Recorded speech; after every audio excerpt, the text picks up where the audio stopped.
talking about him.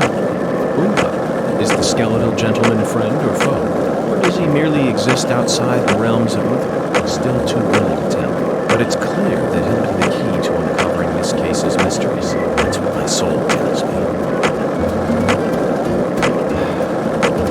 By the way, Zach, Boomba feels very familiar to me. You might even say he reminds me of someone. Yes, I think I see the connection now. A cheerful, wise, yet also mysterious African-American who appeared in a variety of different films. My mind must be overlapping him with the skeleton gentleman. Do you remember his name? Ah, yes, that's it. Scatman Crothers. In 1980, he played Dick Halloran in The Shining, and in 1983, he was in The Twilight Zone. He played the man who invited all those elderly folks into a strange new world. I knew it, Zach. There's definitely a connection here, but he's a bit too old. Scatman's more of a sage character. Our skeletal gentleman is a little younger, isn't he? Yes. They have different body types, but what about Forrest Whitaker? He made his debut in 1982 in Fast Times at Ridgemont High. Then he was in Platoon.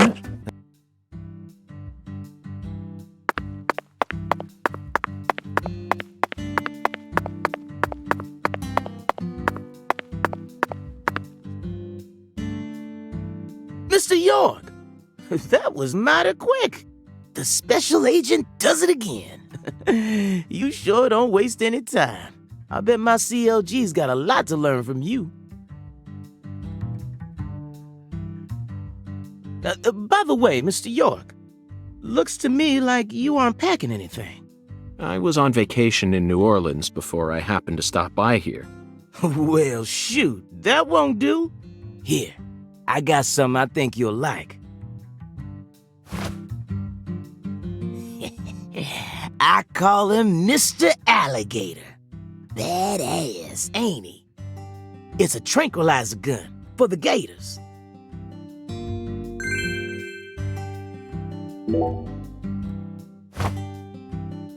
And here's a radio.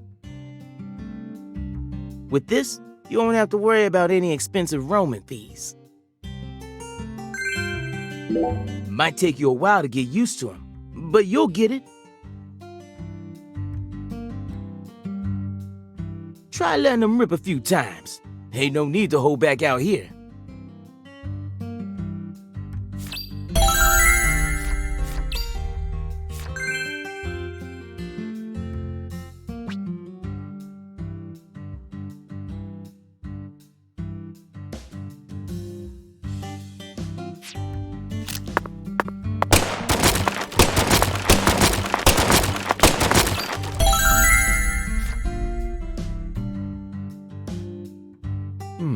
Now this is an intriguing weapon. For a tranquilizer gun, it really packs a punch. But I'm afraid I'll decline. After all, this town is peaceful, isn't it? Well, sure is peaceful. At least the humans are. But the animals, are a different story. Remember what I named it? There are some real mean-ass gators out there in the swamps. And every now and then, they wander into town. One of them even went and ate a kid once. It happened a long time ago, but still, one chomp's all it takes. They swallow down every last bit of you. Poor kid's parents didn't even know what to put in his coffin. The worst part is, that taught the gators just how tasty we humans are. So now, those suckers just attack on sight. Man-eating crocodiles will feast tonight. In Blood Swamp! You know he's fibbing, right? Gators don't attack folks. I never heard about no kid getting swallowed by a gator. Actually, Patricia, you're wrong. I'm what? Alligators do attack people, and it could happen in any town. Huh? Alligator, 1980, directed by Louis Teague. It takes place in the Midwest, I believe. A teenage girl's pet alligator gets flushed down the toilet. Then, in the sewer, it feeds on the corpses of dogs that were used as test subjects for an experimental growth formula. After growing over 30 feet, it finally starts to go after humans. It's an extremely edifying movie. Back when I first saw it, I had a pet hamster. Hey, Agent York, what's your first order of business? You're in charge now, remember? Well said, Patricia. I nearly lost sight of my true goal. Melvin, I couldn't help but notice the name on the side of that truck. This facility is connected to the victim, isn't it?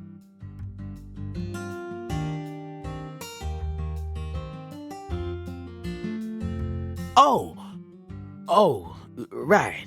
Yeah. I reckon I better start from there. I'm gonna tell it to you straight right from the beginning, Mr. York. As you guessed, this warehouse is run by the Clarksons. The victim's father, Danny Clarkson, is the one who manages the whole place.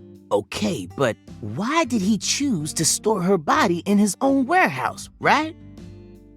Well, that's 'cause there ain't no other place to store it. Our town has a clinic inside a church, but no morgue. Whenever someone kicks the bucket, we just bury him in the graveyard right outside of town. But not this time. We got a murder on our hands this time. We need to give Lisa's body an autopsy and keep it stored, right? So we had no choice but to rent out a corner of this warehouse. I see. So that's what led to the ingenious choice to store the victim's body in a facility that her family owns. Anywho, this is where the real story begins. Truth is, a few days before you got here, Lisa's body went missing. Missing? Yeah. All of a sudden, poof. Did you leave the warehouse unlocked? I most certainly did not. I locked the whole place up and made sure no one could get inside. No one stole the original key, and I couldn't find any fingerprints at the scene. So, in other words, this is a locked room mystery. The body of a beautiful young girl walks at mid... Hey! All right, CLG. Reckon I should have told you about this earlier when you first said you wanted to come here. It just didn't seem like the time or place as I remember. Anywho, how about we call it a day and head back to my office? You can go through all the files there. No, thank you. This is what I came to investigate. But Lisa's body isn't here anymore. You sure? That doesn't bother me one bit, Melvin. You see, I met a skeletal gentleman on my way here, and he was kind enough to give me an oracle. By the way, Patty, what do you usually do when you're at home? Is this an interrogation? Oh, no. I just figured that since we're working together now, it'd be a good idea to learn a little more about you.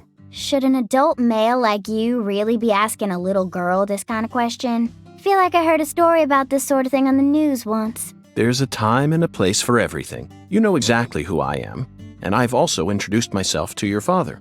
Besides, you're the one who said you wanted to come with me. I was just kidding, jeez. You're an FBI special agent. Why would I ever need to worry? You shouldn't automatically trust someone just because they're an FBI special agent. One's profession and one's personality are completely separate things. For example, one special agent may fall spiritually in love with a genius criminal who enjoys the taste of human flesh. That's Hannibal. You pulled that straight out of a movie. Just because it's a film doesn't mean it isn't deeply rooted in reality. You can't judge people solely based on where they work or how they look. You need to think hard and decide things for yourself. Fine. So allow me to ask you this. How do you feel about me? I don't know. I only just met you. Exactly. Now it sounds like you're thinking. You should never feel the need to force an answer out or pretend like you know something you don't. Zach, she's a good kid, isn't she? Honest and straightforward. Oh, wait, there's one thing I can say. Oh. What? When you talk to yourself like that, it really creeps me out. Did you start doing that after you became an adult? Or have you just always done it? Either way, you should stop doing it. It's really weird and, makes me wince whenever I hear it. Ooh. Zach, did you hear that? No need to worry. Neither of us are weird, I can assure you of that. She's probably just having trouble finding the right word to describe us. No, I think I'll stop there. Wouldn't want her to think we're getting desperate. Like I said, it's really creeping me out.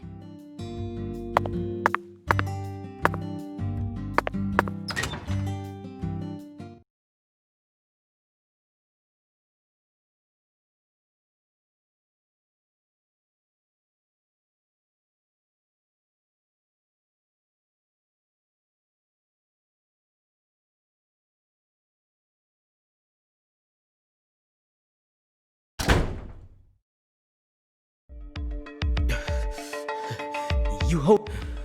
You sure you don't want to wait outside? I'll be fine, Daddy.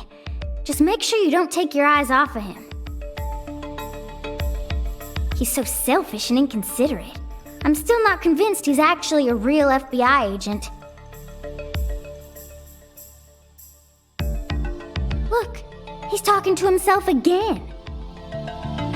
Zach, this is the Ambiguous Zero, the deep freeze. Let's hurry up and find that flying serpent, shall we?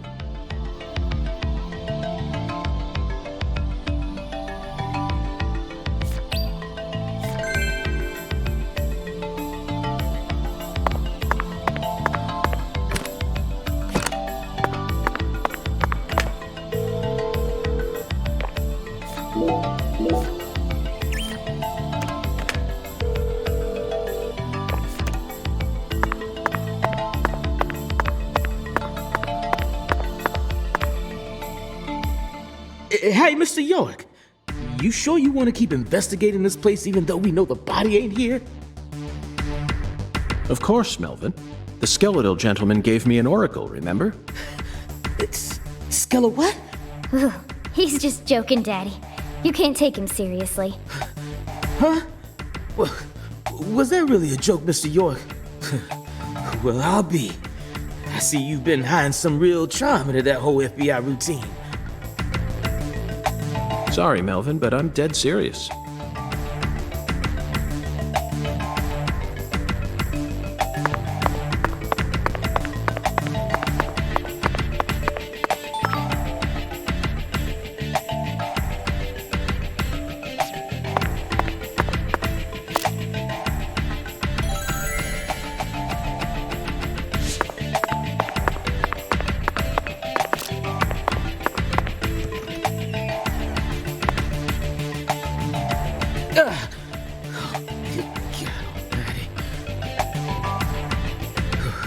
This place always gives me goosebumps, no matter how many times I come here. Yes, it's quite the fun house. Truly a dazzling place. Meet entertainment. That's the only way to describe it. Woven together by life, frozen in time, a visceral, musical... Symphony. We eat all this in order to survive. Yes, truly a symphony. Life and death, resonating together. Yeah, it's really cool. Cool? Whoa now, CLG. Since when were you interested in this kind of stuff? What are you so surprised for, Daddy? I'm more mature than you are. I've seen way more realistic corpses on CSI, you know. Oh, man. At first, Zach, I was shocked by the notion of storing a victim's body alongside food. But as I gaze upon this hanging garden, I realize it's just another scene of violent, depraved murder. Yes. All we need to do is change our point of view, and things will expose themselves in utterly new ways.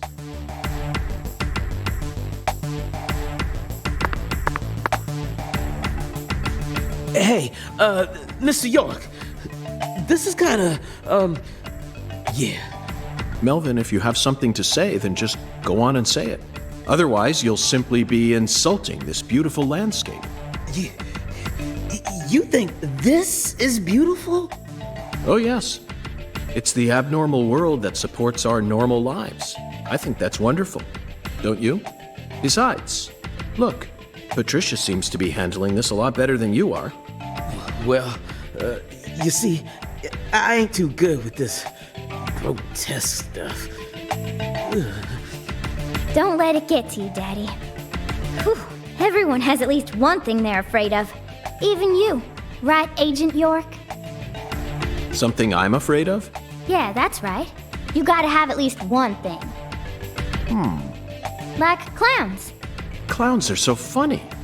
How could anyone be scared of them? Zombies. Love them. A bucket full of worms. I could squeeze them with my bare hands. The sound of screeching glass. Doesn't bother me. Then... They cling to your skin like putrid leeches, robbing you of much more than your vitality. The wet socks. Melvin, you're a genius. Just look.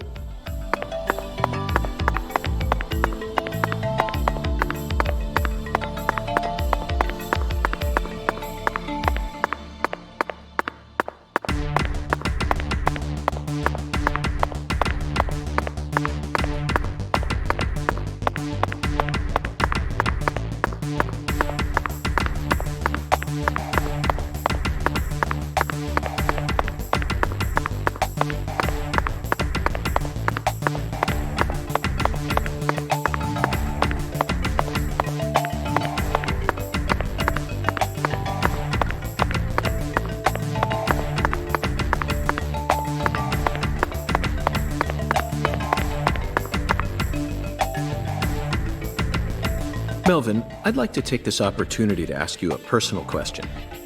In the hotel parking lot, when I first met you, the picture you had on your dashboard happened to catch my eye.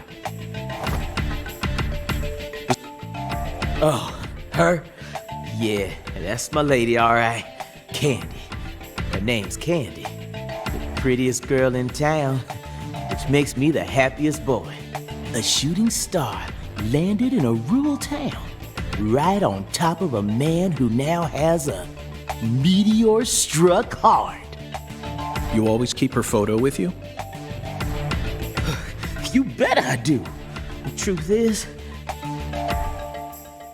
Candy's a little sick right now. She can't even leave the house no more.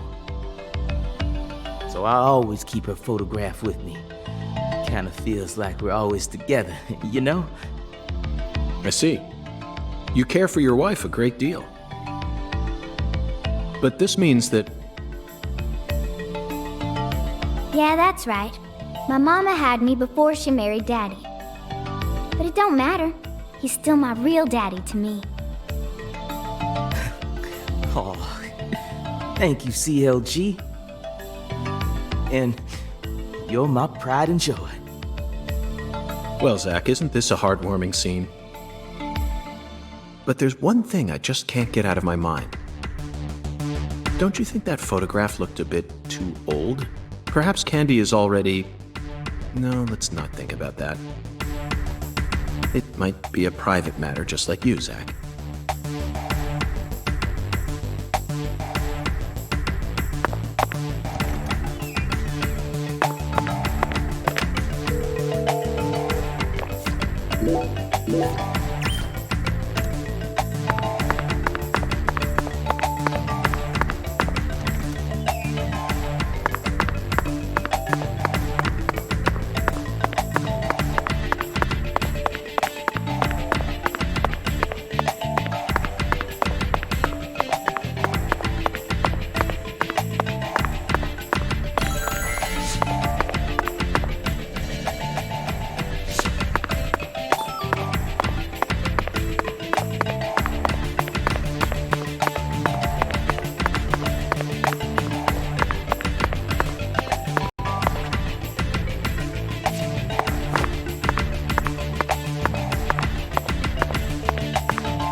Here we are, Zach. The morgue. They stored the victim's body in a cold storage warehouse operated by her family. I'd love to shake the hand of whoever came up with that one. Hey, Agent York. Did you just come here to laugh at rural officers who are doing the best they can? We don't have any special facilities like you people. What else did you expect us to do, huh? Don't compare us with city folk. This is Lucare. Or maybe you're just disappointed that you didn't get to see the bloated, decomposing corpse of a young girl. Sorry, you're right. I went a bit too far just now. But don't misunderstand, I honestly think it's a fantastic idea. I'd never try and bully your daddy. Better not. Thank you for understanding.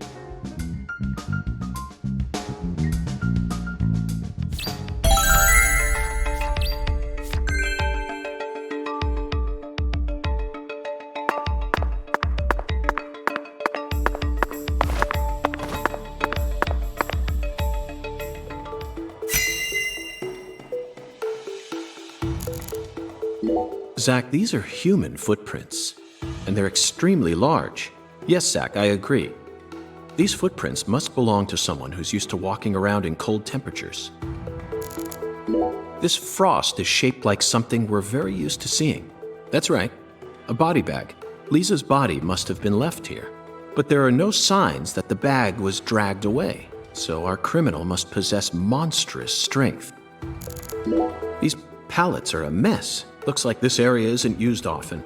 Still, the idea to store a body here, it's a novel, sophisticated idea unlike anything I'd ever come up with. Boxes that got left behind. I can't tell what's inside. What do you think, Zach? I'm gonna go with okra. Yeah, okra. I'm sure it must be okra. That's a staple of the South. An icicle. Never thought I'd see one of these down in the South. Look at the thermometer, Zach. It's at 10 degrees Fahrenheit, or minus 12.2 degrees Celsius. This must not be the ambiguous zero. Zach, can you see that? Look closely. That's right. There are 4 imprints in the frost on the top of this. It's hard to believe, but I think these are fingerprints. Yes, Zach, that would lead one to believe that the body napper is a giant who's over 10 feet tall.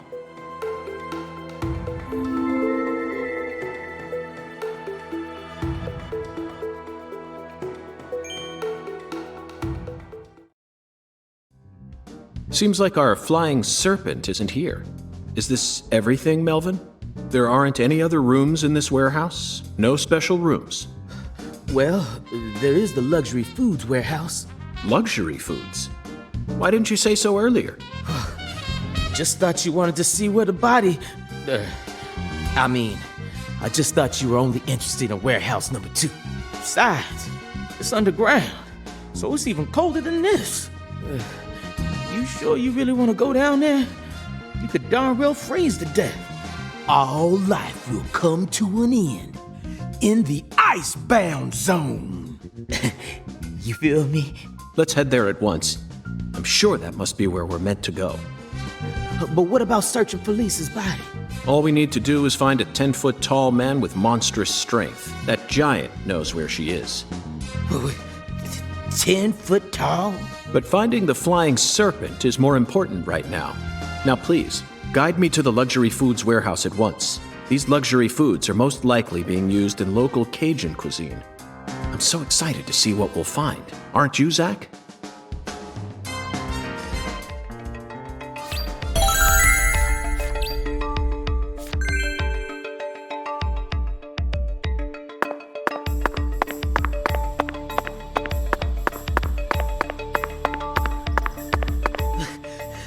A 10-foot tall giant? All right. Now that one's gotta be a joke. Right, Mr. York?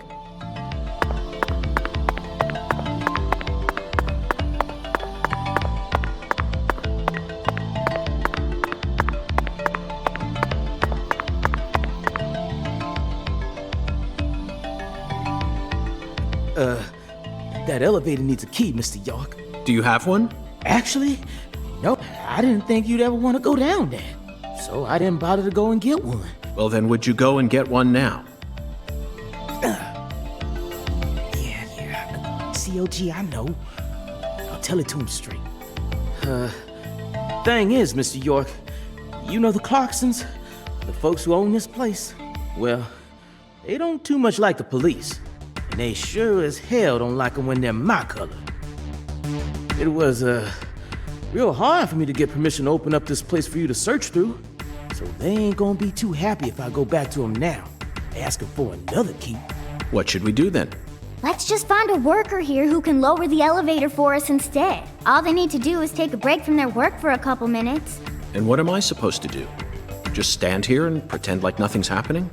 Yeah, you FBI folks are good at that, right? That's always what I see you doing on TV.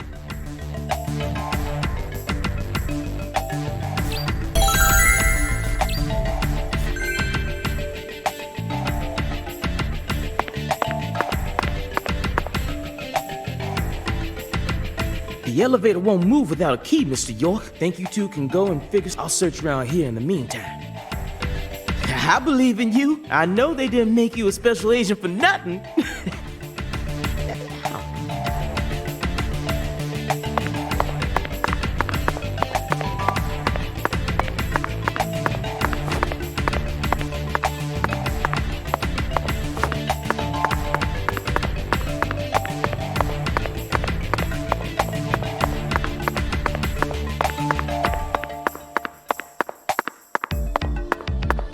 Zach, I think we can move this. Better check back here as well, just to be on the safe side.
Zach, the human ability to adapt is a frightening thing.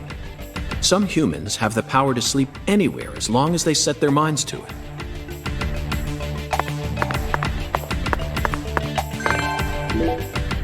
Now we should be able to operate the elevator. No need to worry. This facility no longer has a body to steal. What else do they have to lose? A few cans of crawfish? I feel bad for him, but it's for the sake of the investigation. I'll write him a letter of apology later.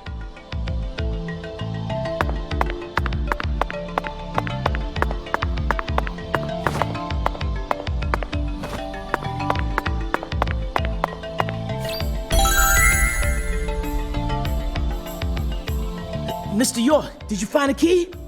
Ha! Now that's my special agent. There ain't no stopping you. Want to head straight down? You bet. Let's sally forth, Melvin.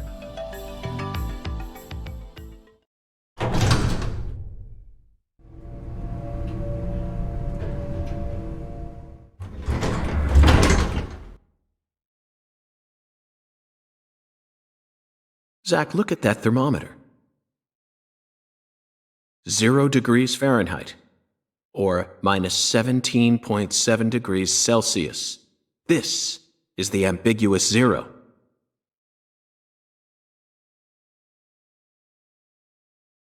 Hey, Avery!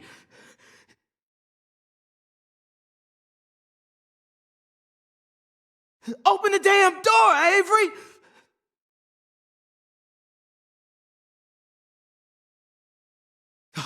It ain't no use, Mr. York. Once Avery starts working on something, that's all he sees. He just tunes out everything else. We'll have to wait until he finishes and comes out to us, I reckon. Or we could come back tomorrow.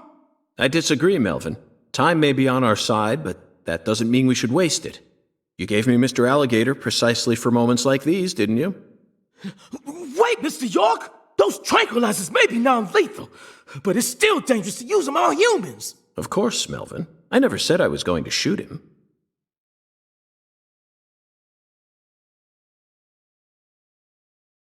You're gonna shoot some meat to get his attention. I'm right, ain't I?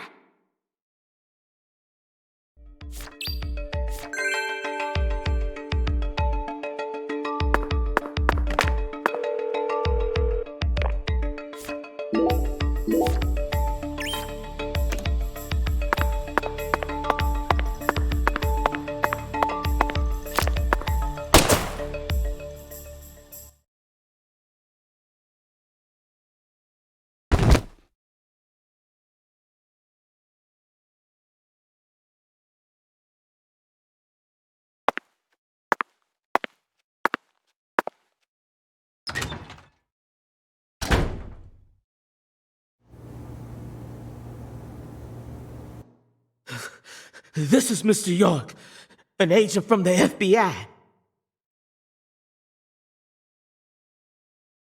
Hi, Avery. I'm Special Agent Francis York Morgan. Please, call me York. York, you a smarty pants, huh?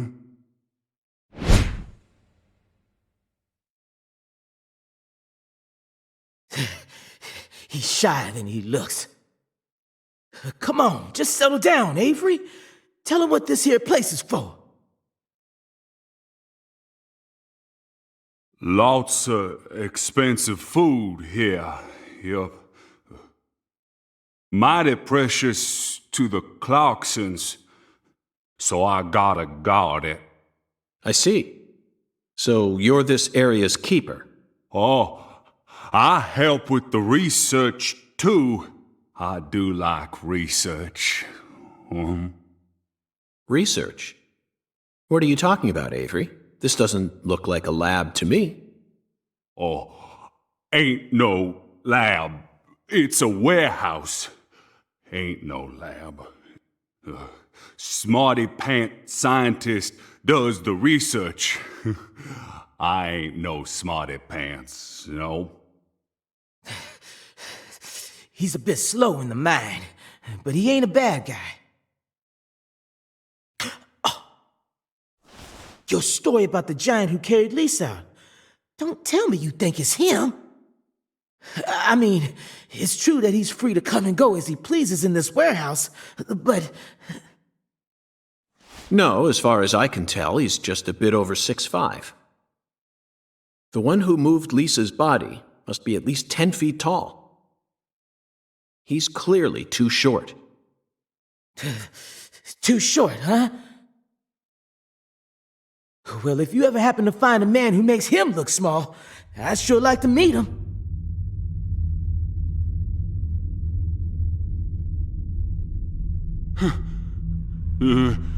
Lise. Hey, cut it out! Lise. Why? Avery, that's not Lise. Not Lise? This is Melvin's daughter, and my precious assistant. Unfortunately, Elise is no longer with us. Lise! Lise! My fault! My fault!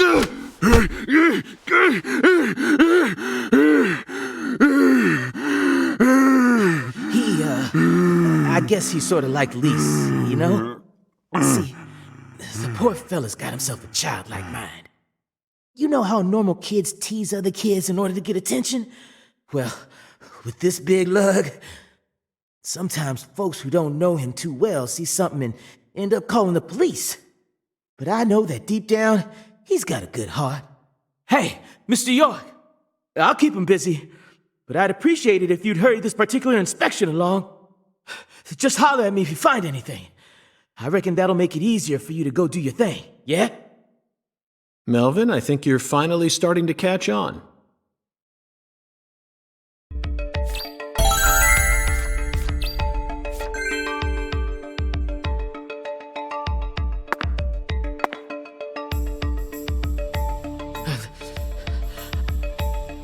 Just relax, Avery. We'll get out of your way as soon as we're finished. Andouille. Now here's some real Cajun cuisine. The way these sausages are linked up, they almost look like a serpent, but it's hard to imagine them flying. Let's move on, Zach.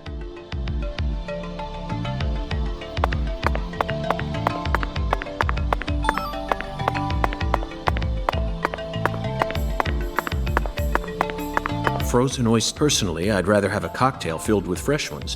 We hunt for more materials than we can eat and freeze them over long periods of time. The human race gives terror a whole new meaning.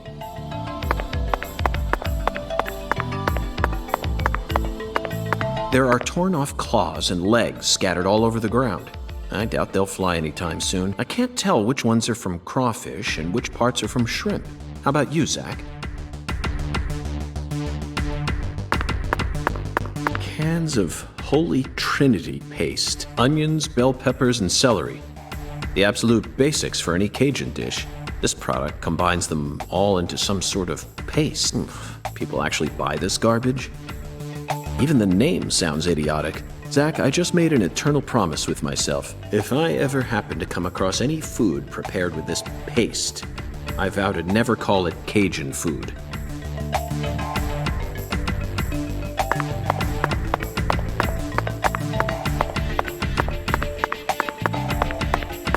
Hung alligators. I suppose in a way they sort of look like flying serpents, but that's pushing it. Remember, we're in a dark basement here. They'll never reach the sky.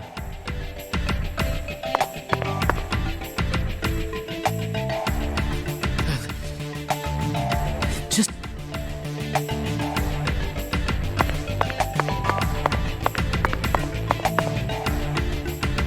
Avery, this box looks special. Clarkson food. For their home. Melvin, is this the Clarksons' family crest? Oh, the dragonfly? Yeah, that's the Clarksons' mark, all right. Ain't no big deal, though. You can find those all over town. Is that so? Well, yeah. They pretty much run all of this town's major industries. Yeah. I do believe they own just about everything there is to own.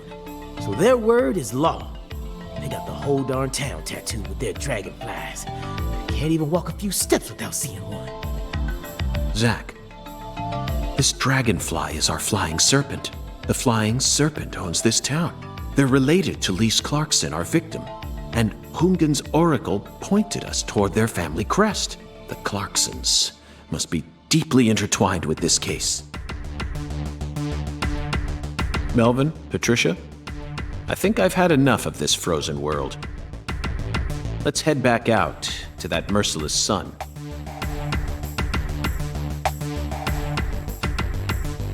Well, what are you waiting for? I can't bear to spend another second down here.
Whew. So, what do we do now, Mr. York? Zack and I will take things from here. Then what should I do? Tend to your sick wife? I don't know. You're free to do as you please. I'll stop by the sheriff's office when I need your help again. I suppose that's what I'll do then. It'll sure make Candy happy. But I am the sheriff of this town, so I do intend to get some work done. I know. How about I search for Lisa's body while you're busy? Not a bad idea. Just be careful that you don't get attacked by a barefooted giant. Hey, don't scare me like that. Why do you keep talking about that giant anyway? You really think some giant was responsible for all this? Melvin, don't be silly. Of course I do. Just when I thought you were starting to catch on. Disappointing, to say the least. But how can you be so sure? I want to see some proof. Proof number 1. The footprints that led up to where Lisa's body originally was were made with bare feet. None of the prints looked similar to those of common insulated boots, and the arches of the feet were visible. The person who carried out Lisa's body must have had very large feet. I'd say they were at least 16 inches. Proof number 2. I found fingerprints on the cord of one of the hanging lights in the warehouse. The fingerprints weren't aimed up from below. They were coming directly from the side. Clearly, the giant moved the light because it was in his way. He pinched the cord with his fingers. Proof number 3. There was nothing else found in the vicinity where Lisa's body was stored. This means the giant carried her out without dragging her across the floor, but there's only one set of footprints. The only conclusion I can draw from this evidence is that a barefooted giant, standing over 10 feet tall, carried Lisa's body out. That concludes the entirety of my proof. Any objections, Melvin? But there ain't no way a human could ever be that tall. Have you seen every human alive with your own eyes? Well then, you need to forget all your preconceived notions when embarking on an investigation. Whether you come face to face with a 10-foot giant or a skeletal gentleman, you always need to accept everything that comes to you with a clear mind. Do that, and eventually the truth will reveal itself to you. You're a smart kid, I'm sure you understand. Well, I'll be damned. I'm sorry I ever doubted you, Mr. FBI Special Agent, sir. A sharp eye and flawless observational skills. Uncovering the truth with a heady intuition. I won't ever question you again. Heck, I'll do whatever you say. That's it, Melvin. I'm glad you finally caught on. Okay, time to go, Patty. You know this town well, so I'd like you to accompany me from now on. Patty?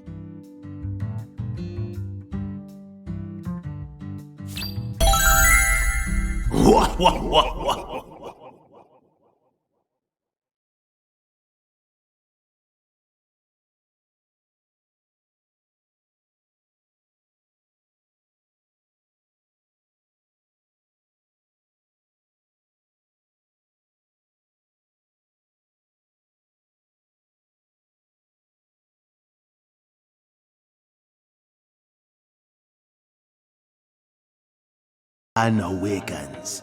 Catch the tip of the baby bear's tail at the Force altar. At the entrance to the other world will reveal itself to you. Zack, it's another oracle. It appears that we're being guided by a mysterious power.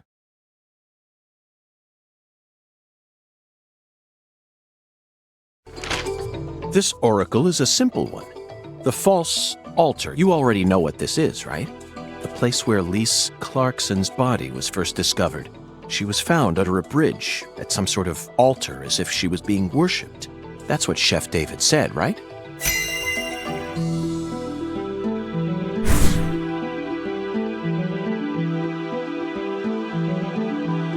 When the sun awakens, refers to dawn, of course. And the tip of the baby bear's tail is the North Star.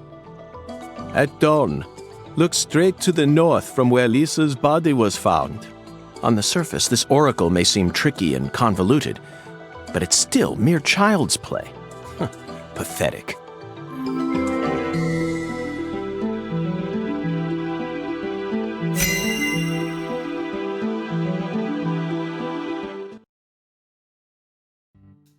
Zach, let's follow the oracle and head to where Lisa's body was found. I don't know what otherworld refers to, but I'm sure we'll find out once we get there. Oracle? That's right, Patty. This case is a rather complicated one. So Zach and I are following oracles given to us by a skeletal gentleman in order to crack it.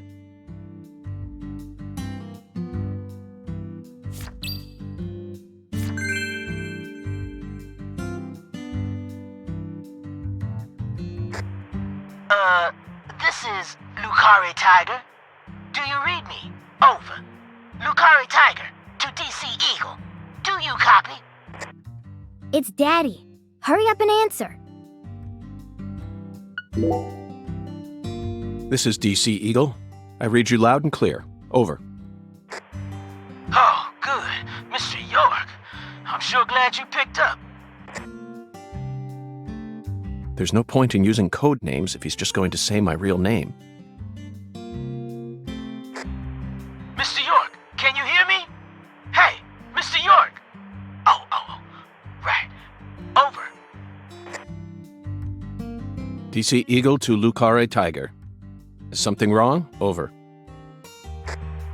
Mr. York, I got something I need to tell you ASAP. Just sit tight and listen, okay? Over. Roger, Wilco. Go right ahead. Over. I just happened to overhear some of the Clarksons talking on another channel. Apparently, Lisa's mother's been missing since early this morning. I reckon it might be related to the case, so I wanted to let you in on it right away. Oh, over. Lisa's mother. You're referring to Galena, the social butterfly? Over. Another special agent slam dunk. So, you already did a little research on her, huh? That's right. The one who's gone missing is the younger of the Clarkson sisters, and our town's queen of the night. No one can slip one past me, because I'm the ultimate FBI agent, Francis York Morgan. My proverbial hat goes off to your investigative skills, sir. Anywho, Galena used to be an actress, and she's also real pretty in the face. Draws attention wherever she goes. If you happen to spot her while you're investigating, would you let me know? Oh yeah, over. Wait. Hey, Mr. York, what do you say we cut this out, huh? Over this, over that. It all seems kind of overblown, don't you think? Besides, I reckon we're the only ones listening to this. No need to be so stiff, right? Yes, Melvin, I agree. There's no need for us to cling to formalities. Glad to hear it. I ain't never been too good with formalities, you feel me? Well, Mr. York, if I hear any more news, I'll be sure to let you know. Good luck out there. Daddy's such a goofball. Patty, do you think Galena is really as beautiful as people say? I don't know, I guess. Men just seem to like women like her for some reason. Who's more beautiful, Galena or your mother? What? Candy Woods, your mother. Melvin said she was the prettiest girl in town. How should I know? That's a stupid question. Why is it stupid? My mom is sick. Zach, that was a bad move. We stepped right into a private matter without any shoes on. But these things are bound to happen. After all, I'm a special agent of the FBI. And there isn't an organization out there that's more well-versed in the art of infringing on people's privacy.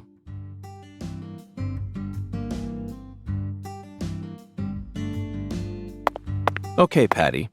I'm going to try asking you that question again. What do you do when you're at home? I watch TV and look up stuff on the internet, I guess. Ain't much else to do when you're out in the middle of nowhere.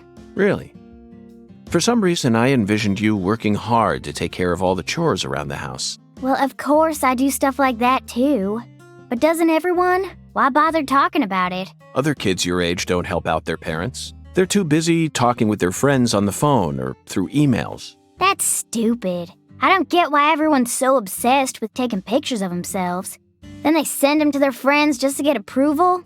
Talk about cringeworthy. How do you prefer to boost your self-esteem then? I don't need to. I have my family. And besides, my daddy's the town sheriff. All I need to be happy is a normal life. That's awfully mature of you. Everyone else is just childish. I'm totally normal. Okay then. So what do you do after you finish all your chores? You don't turn on CNN and pour yourself some bourbon, do you? CNN? That's kid stuff. What I watch is way more adult than that. Like what? Live sports? You just don't get it, Agent York. Full House, Friends, Beverly Hills 90210, sitcoms. Sitcoms are an all-in-one package. Dreams, love, life lessons, science fiction. They've got everything you'd ever want. And some cable channels just show reruns all day long. It's the best. Oh, but my favorite TV show is this old one called MacGyver. The main character is cute and smart. I don't know his real name, but I like him. Oh, and I also like Gil Grissom from CSI. I just think it's adorable how he keeps maggots inside his fridge. Thank you, Patty. That was very informative. Well, what do you think, Zach? Her tastes are... they're a bit hard to describe. Wait, don't even say it. I know exactly what you're thinking, and I'm in full agreement.